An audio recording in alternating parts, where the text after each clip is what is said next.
Queridos todos, muy buenas tardes. Espero que estéis bien y pidamos a Dios que así sea. Hoy, a continuación de la página del Evangelio de antes de ayer, en que se trataba de la parábola de la viña, de la página del Evangelio de ayer que nos hablaba o en la cual Jesús nos invitaba a dar a Dios lo que es de Dios y a César lo que es del César. Hoy continúa siempre este enfrentamiento, esta vez con los saduceos, y se plantea un tema muy interesante, tema que nosotros a veces nos planteamos, sobre todo cuando no nos apetece creer en Dios, nos preguntamos, pero bueno, después de la muerte, ¿qué? ¿Existe una vida después de la muerte? Y en la página del Evangelio de hoy mismo nos trata del tema de la resurrección. Los saduceos que no creen en la resurrección de los muertos se acercan a Jesús y le hacen una pregunta siempre trampa como los días anteriores. Y Jesús aprovecha de eso para dar una lección magistral sobre el tema de la resurrección. La primera cosa es esto, que existe la resurrección de los muertos. Existe. Así que no sigamos dudando si existe o no existe. Cristo nos dice que existe la resurrección de los muertos. Es dicho eso, todos nuestros seres queridos que nos han dejado, seguramente que tendremos ocasiones de volverlos a ver. Pero eso significa también un trabajo de nuestra parte, porque ellos pueden resucitar está un sitio que nosotros, si nosotros no trabajamos para alcanzar esta resurrección, tal vez, porque al final lo estamos pidiendo nosotros. Entonces Cristo nos da esta posibilidad. Existe la resurrección de los muertos, existe la vida después de la muerte.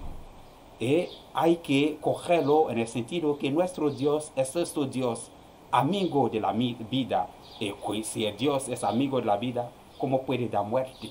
Él quiere que nosotros alcancemos la vida y la tengamos en plenitud, una vida plena.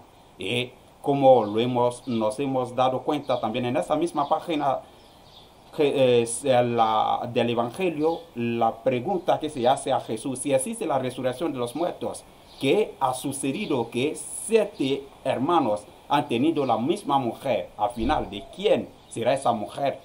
Jesús nos dice una cosa también muy importante, que en la resurrección de los muertos no necesitaríamos volvernos a casar, porque tendremos la plenitud de la vida y no necesitaríamos un ser compañero para ayudarnos a tal vez rellenar el vacío que tenemos. No necesitamos complementarnos porque tendremos esa vida en plenitud en que no hace falta de un elemento complementario para y rellenar lo que falta.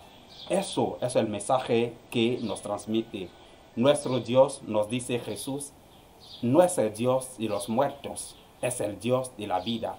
Nuestro Dios es el Dios que quiere que nosotros tengamos vida. Nuestro Dios es el Dios que quiere que nosotros estemos de la luz. Nuestro Dios es el Dios que quiere que nosotros seamos de la parte del bien. Existe la resurrección. Nosotros tendremos la ocasión de verdad, si ponemos nuestra confianza en Dios, de volver a ver nuestros seres queridos que nos han dejado. Y quisiera aprovechar de este momento para tener un pensamiento particular hacia todas esas personas que nos han dejado, sobre todo en este momento de COVID. Lo estamos sufriendo, esta separación. De verdad que creemos que nuestro Dios ya les ha recibido en su morada celestial y allí estarán intercediendo por nosotros. Esto es seguro. Queremos invitaros una vez más a suscribiros a esta página.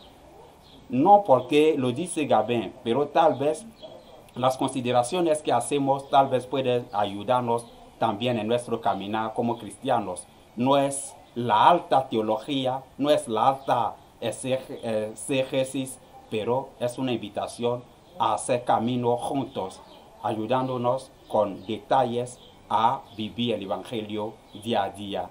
Ave María siempre y adelante.